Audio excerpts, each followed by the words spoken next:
సోమరాజు వృత్తే అది కదా. బోస్ నా తమ్ముడు, వాడే గెలవాలని అతను చెప్పలేను.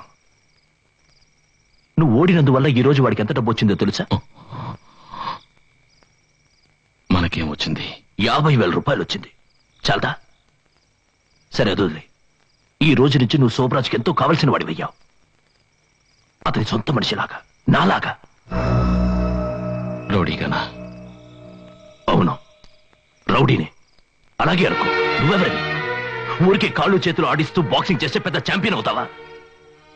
నిజ జీవితంలో నువ్వు ఛాంపియన్వి కాదు, అతను సోమరాజ్. నీకు తెలీదు, నువ్వు చిన్న కుర్రాడివి. మనమంతా జీవితంలో ఓడిపోయిన వాళ్ళం. సోమరాజ్ అంటే లేకుంటే మనకొక్క పూట భోజనం కూడా దొరికిండదు, తెలుసుకో. నీ బాక్సింగ్ మనకి తిండి పెట్టదు. అని నువ్వేనా ఇలా మాట్లాడుతున్నది? నువ్వు బాగా చదువుకున్నవాడివి, నీకున్న మెదడుకి. ఎవరికి కావాలరా మెదడు? పెద్ద మెదడు 30 రూపాయలు ఇస్తే కసాయి కొట్లో దొరుకుతుంది. నువ్వు ఎవరు అనుకోని ఇలా మాట్లాడుతున్నావు? నీ దగ్గర ఏముంది? నలుగురు పనికిమాలిన మెదవలతో కలిసి రోడ్ల మీద తిరుగుతున్నావు. సోమరా గురించి మాట్లాడడానికి నీకే అర్హత ఉంది, నాకే అర్హత ఉంది. ఇక్కడ డబ్బు కావాలరా, డబ్బు. అది సోమరా దగ్గర ఉంది. అది ఏ మార్గంలో వచ్చినా సరే. మనమంతా వీరులమై పోరాడుతాం, విజయం పొంది గమ్యం వైపు పయనిద్దాం. మన నాన్న చెప్పింది ఇంకా మీ నాన్న చెప్పిందే తలుచుకుంటున్నావా? ఇలా చెప్పిన వాడి నలుగురు మంచి వాళ్ళని పట్టించి ఉరికంబ ఎక్కించి దేశద్రోహి అయిన చెడ్డ పేరు తెచ్చుకుని వెళ్ళిపోయాడు. ఆయనకు మనం పుట్టామని తలుచుకోవడానికి నేను సిగ్గుపడుతున్నాను. దానికంటే సోమరాజుకి అనుచరుడిగా ఉన్నందుకు గర్వపడుతున్నాను. అన్నయ్య, రే, పట్టించే వాడికంటే పట్టడన్నం పెట్టేవాడికి ఎంతో బెటర్, అది తెలుసుకో. మనల్ని కన్నవాడు ఒక పిరికివాడు. ఆయన చెప్పిందే వేదవాకు అనుకుని జీవితాన్ని నాశనం చేసుకోకు. బుద్ధిగా రేపు సోమరాజు తెచ్చుకోరు.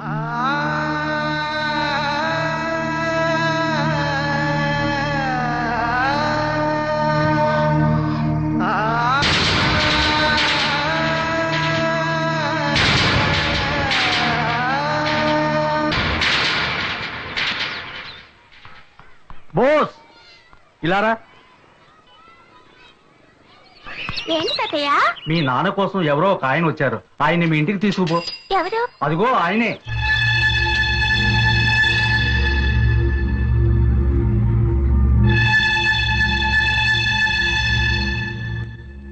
మీరు ఎక్కడి నుంచి వస్తున్నారు? వరంగల్ నుంచి. మా నాన్నగారు మీకు ముందే తెలుసా? తెలుసు. మీ పేరేంటి? భరత్. ఓ, భరత్ అంకులా. మీరు నాకు ముందే తెలుసు. మా నాన్నగారు చెప్పారు. తెల్లవాళ్లతో యుద్ధం కూడా చేశారట కదా. నాన్న, మీ ఫ్రెండ్ భరత్ అంకుల్ వచ్చారు.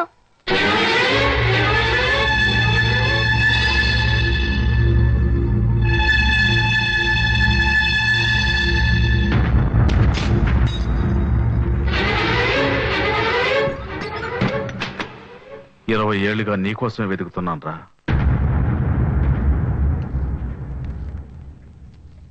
సత్యమూర్తి, ఇంకా ఆ పేరుతోనే బతుకుతున్నావురా? ఎరా, నిన్ను ఆ పేరుతో పిలుస్తుంటే నీకు సిగ్గుగా లేదు? నీ ఇంట్లో ఈ జెండానా? నువ్వు స్వతంత్రాన్ని ఎంజాయ్ చేస్తున్నావా? ఈ జెండాను చూస్తుంటే నీ మనసు రగిలిపోవటంలా? ఈ జెండా కోసం మేము చిందించిన రక్తం గుర్తు రావటంలా? రే రే రే రే ద్రోహి! కుమార్, ఇమ్రాన్, జాన్, ఆ అమ్మాయి జయంతి అందరూ స్వతంత్రం కోసం పోరాడారా?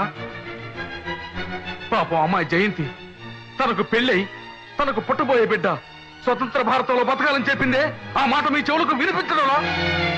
చంపావు కదరా. ఒక కంచంలో తిని ఒక మంచంలో పడుకున్నానే, అవన్నీ మర్చిపోయావు కదరా. నీ స్వార్థం కోసం, నువ్వు ఒక్కడో బతకడం కోసం అందరూ ప్రాణాలు తీసావు కదరా దేశద్రోహి. తెల్లవాళ్ళు నా చేతి నరికినప్పుడు కూడా నాకు బాధే లేదురా. కానీ నీకు తోడుగా ఉన్న వాళ్ళని నువ్వే పట్టించావని చెప్పారే, ఆ బాధ ఇంకా నా గుండెలోంచి పోలేదురా. జాతీయ జెండాను చూస్తేనే దేశభక్తుల వాళ్ళు పులకిస్తుందిరా. అలాంటి జెండా నీ ఇంట్లో పెట్టుకున్నావు కదరా, సిగ్గులేని గాడిద. మాతృదేశానికి ద్రోహం చేయటం, కన్నతల్లిని తార్చడం ఒక్కటేరా. రెండు దెబ్బలు పోలీసు వాళ్ళు కొట్టగానే మా అందరినీ పట్టించావు కదరా పిరికి వెద. నీ పిరికితనం వల్ల నువ్వు ఒక్కడో బతకడం కోసం 5 మందిని తెల్లవాళ్ళతో బలి చేసావు కదరా. నీలాంటి వాళ్ళు స్వాతంత్ర సమర యోధులు, 10 మంది పిల్లలకు పాఠాలు నేర్పించే టీచర్లు. రై, ఈ బతుకు బతకడానికి సిగ్గుగా లేదు?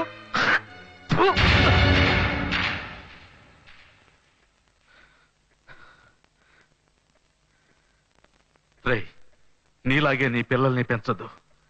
రేపు వాళ్ళ వల్ల మంచోళ్ళు ఎవరు చనిపోకూడదు.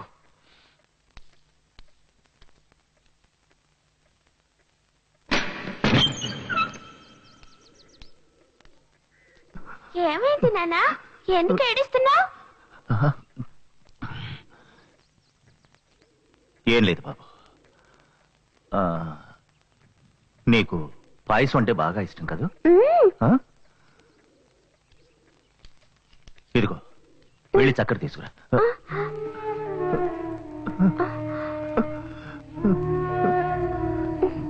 వెళ్ళిరా.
వచ్చేస్తున్నాను, ఒక్క నిమిషం వెయిట్ చేయి.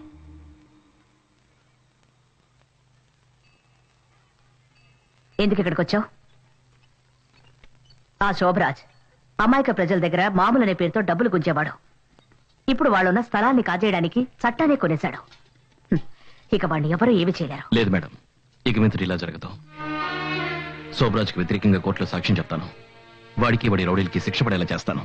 మరి మీ అన్న గురించి కూడా చెప్తావా? చెప్తాను మేడం.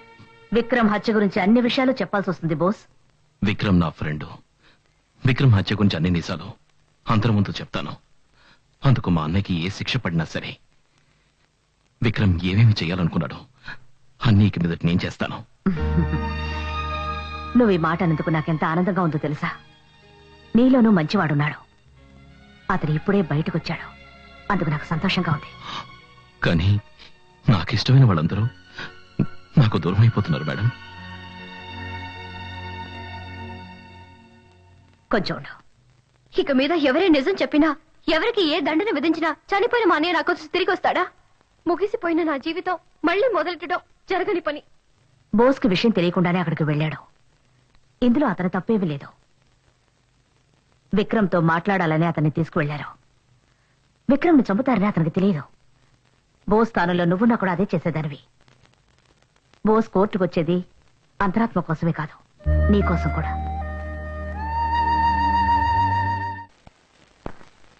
పోయే కాలనీ ఫ్రంట్ ఎలివేషన్ ఇది. దీనిపైన అన్ని సూపర్ మార్కెట్స్. అన్నా, మిమ్మల్ని కలవడానికి లాయర్ పద్మిని వచ్చింది. అదెందుకు ఇక్కడికి వచ్చింది? మిస్టర్ శోభరాజ్, ఇది తీసుకెళ్ళివ్వండి.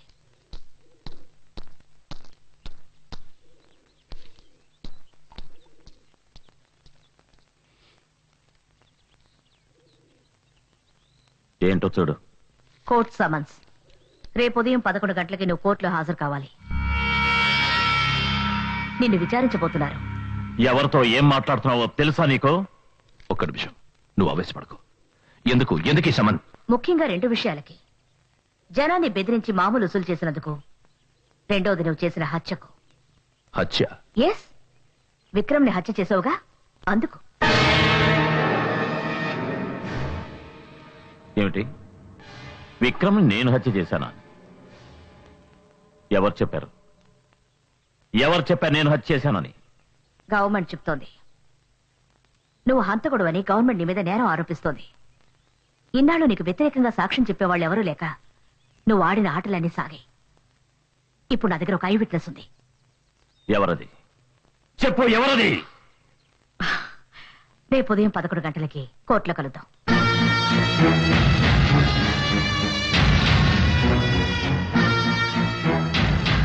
ఏంటిది? ఏంటో ఇదంతా? నువ్వు దిగులు పడకు, ఆ టెన్షన్ వదిలే, నేను చూసుకుంటాను. ఎవరు ఐ విట్నెస్? నాకు తెలిసి తీరాలి. ఏం చేస్తున్నారు మీరు? ప్రాబ్లం వ్యతిరేకంగా సాక్షి చేస్తున్నారా? ఎంత ధైర్యం!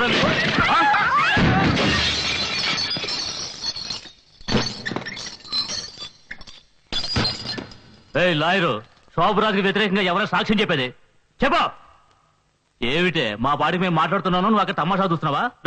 వెళ్ళి దాని చుట్టుపడి నీడ్చుకునేట్రా.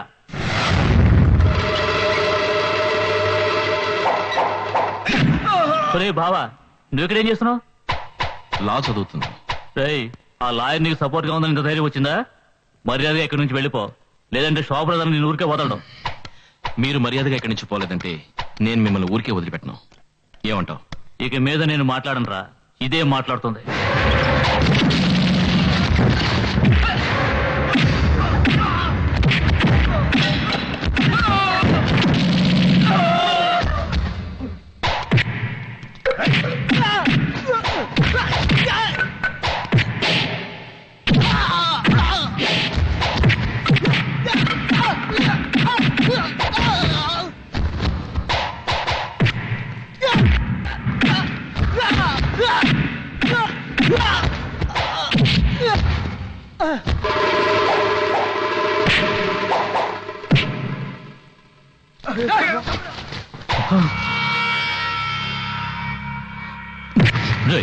శోభరాజు దగ్గరికి వెళ్ళి చెప్పు, ఇది కేవలం ఆరంభమే. అంతం రేపు కోర్టులో తెలుస్తుంది. సాక్ష్యం చెప్పబోయేది నేనే. అది మాత్రమే కాదు, నేను శోభరాజు సమాధి కట్టబోతున్నానని నన్ను బెదిరించాడు. రేపు కోర్టులో నీకు వ్యతిరేకంగా సాక్ష్యం చెప్పబోతున్నాడట.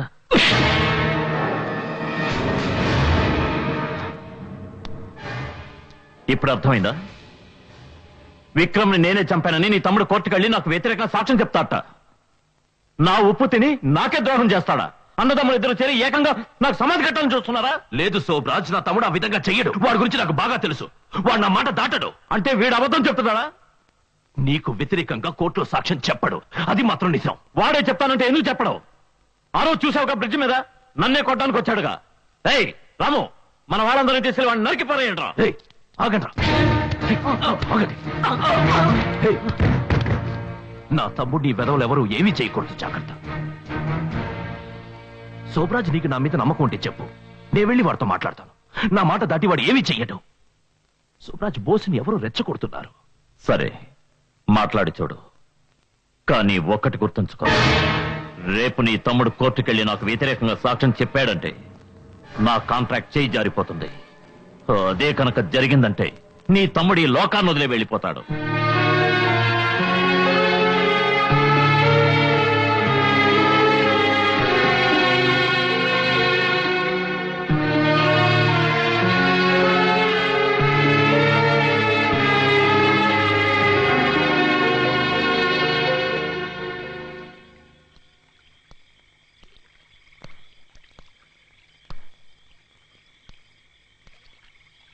శోభరాజ్కి వ్యతిరేకంగా సాక్ష్యం చెప్తావా కోర్టులో? అవును. ఏమైంది నీకు? నీకు తెలీదా? తెలిసే చెప్తున్నాను. శోభరాజ్ అన్ని వదిలిపోతున్నాడు. 2 రోజులు, 2 రోజుల్లో అన్ని మారిపోతాయి. ఈ సమయంలో నువ్వు ఇలా ఇదిగో, శోభరాజ్కి వ్యతిరేకంగా నువ్వు కోర్టులో వేసిన కేసుని విత్డ్రా చేసుకుంటున్నట్టు ఇందులో రాసుంది. ఇందులో సంతకం పెట్టు. చాలు, నీ మాటలు విని చేసినంత చాలు. ఆ రోజు నిన్ను నువ్వు సరిగ్గా తెలుసుకోలేదన్నావుగా, నన్ను నేను తెలుసుకున్నాను. నా మనసుకి ఏది మంచిదనిపిస్తే అదే చేస్తాను. అనవసరంగా మొండికేకు బోస్. ఇందులో సంతకం పెట్టి ఊరు వదిలేసేళ్ళు. నువ్వు ఎక్కడున్నా ప్రతి నెల నేను నీకు డబ్బు పంపిస్తాను. నా కోసం ఇచ్చేయి. అన్ని నీకోసమేగా చేసింది. ఆ రోజు ఆ క్రికెట్ నేను చావు కొట్టి రమ్మన్నావు, కొట్టొచ్చాను. మంచిగా మాట్లాడుతూ మీ ఫ్రెండ్ విక్రమ్ తీసుకురాని చెప్పావు, తీసుకొచ్చాను. కానీ అన్యాయంగా వాడిని చంపేసరే. బాక్సింగ్ నా జీవిత లక్ష్యం అనుకున్నాను. ఓడిపోమని చెప్పావు, ఓడిపోయాను. అన్ని నీకోసమేగా చేసింది. ఇక మీద అలా జరగదు. కానీ ఒకటి మాత్రం చెప్తున్నాను, ఇక మీద నాకు ఎవరు అడ్డొచ్చినా రేపు కోర్టులో శోభరాజ్కి వ్యతిరేకంగా సాక్ష్యం చెప్పే తీరుతాను. వద్దురా బోస్, శోభరాజ్ నిన్ను చంపేస్తాడు. నువ్వు ఎక్కడికైనా వెళ్ళి ప్రాణాలతో ఉంటావు. నాకు నువ్వు కావాలి. ఆ రోజు చనిపోయాడా విక్రమ్? వాళ్ళ అమ్మ నాన్నకి వాడు అక్కర్లేదా? అమాయక ప్రజలు బెదిరించి స్థలం కాజేయాలని చూస్తున్నారే, వాళ్ళకి నిలవ నీడు అక్కర్లేదా? నేను మాత్రం నీకు కావాలి కదనయ్యా? చెప్పన్నయ్యా. ఇప్పుడు నువ్వు ఇందులో సంతకం పెడతావా లేదా? ఏంటనయ్యా నేను ఇంత చెప్పినా నువ్వు సంతకం పెట్టరా.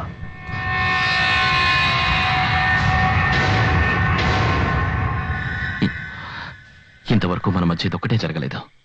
ఇప్పుడు ఇది కూడా జరిగిపోయింది. ఏ చేతుడైతే నాకు అన్నం పెట్టి పెంచావో అదే చేతు నన్ను చంపుతావా? చంపనయ్యా, చంపు. నువ్వు తీసుకెళ్ళింది అది సరైందో కాదో నాకు తెలీదు. నేను నీ వెంటే వచ్చాను. దానికి శిక్ష ఇదే అయితే కాల్చు. అన్నయ్య, జీవితంలో ఒకే ఒకసారి తప్పు చేసినందుకు తన్ని తానే అంతం చేసుకున్నారు నాన్న. అటువంటి నాన్న స్థానంలో ఉండి నన్ను తప్పుదారి పట్టించావు కదనయ్యా.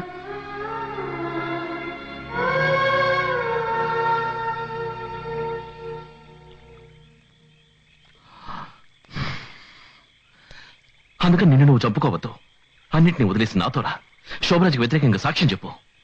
లేదు బాస్, నా జీవితంలో చాలా దూరం వెళ్ళిపోయాను.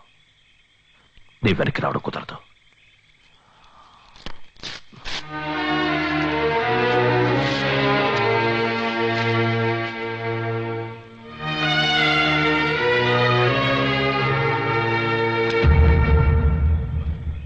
దీన్ని నువ్వు ఉపయోగించకూడదన్నది నా చివరి కోరిక.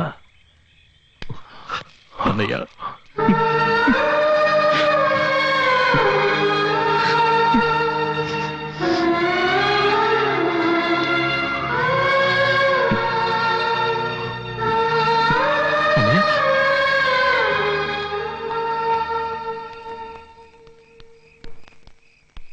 రఘు ఏమైంది? శోభరాజుని చూడడానికి నేను ఈరోజు వెళ్ళడం లేదు. వాడి కంట నేను పడకూడదు. నాకు తలదచ్చుకోవడానికి ఒక చోటు కావాలి. నువ్వు తమ్ముడితో మాట్లాడేవా? అదంతా తర్వాత చెప్తాను. పద. సరే బండికు.